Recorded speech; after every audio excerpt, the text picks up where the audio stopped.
हाँ।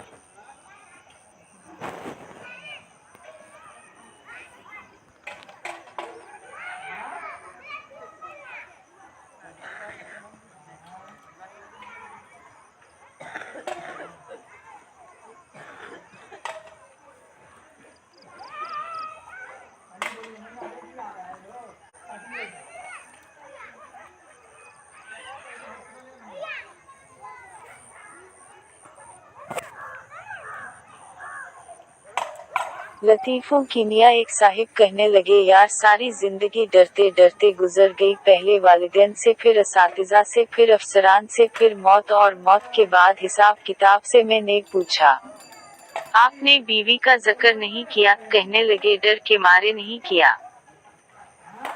चुटकुले के न्या एक सज्जन ने कहा, यार मेरा पूरा जीवन डर में बीता, पहले माता पिता से, फिर शिक्षकों से, फिर अधिकारियों से, फिर मृत्यु से, और मृत्यु के बाद खातों की किताब से। मैंने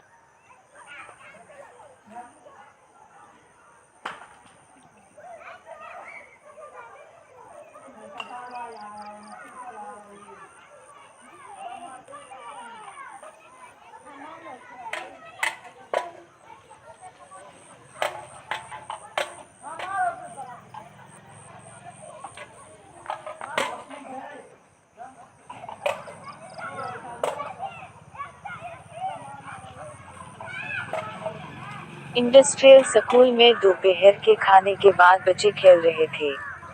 अचानक आयुषी बोली, चलो हेड मास्टर साहिब से रेडियो मांग कर सुनते हैं। वो अपने दोस्त रोहत के साथ गया और मैडम प्रधान से रेडियो मांगा। जैसे ही रेडियो इसके हाथ में आया, कई बच्चों ने इसे घेर लिया। आयुषी ने सबको बैठकर रेडियो सुनने को कहा और रेडियो खोल दिया। रेडियो पर एक अनाउंसर की आवाज सुनाई दी, आप अभी ऑल इंडिया रेडियो पर देशभक्ति का गाना सुन रहे थे। अब हम आपको इंटरव्यू दे रहे हैं। हमारे साथ इंडस्ट्री डिपार्टमेंट के डायरेक्टर्स हैं। वो इंडस्ट्री से वाबस्ता लोगों के पूछे गए सवालात के जवाब देंगे। आप सामीन हमें कॉल ना करके डायरेक्टर से सवालात भी कर सकते हैं। लेकिन फोन की हद ने कहा, अरे आज क्लास में मैडम भी हमसे इंडस्ट्री के बारे में बात कर रही थी। सुनो रेडियो पर क्या कहा जा रहा है, चलो हम भी मैडम से फोन मांग लें।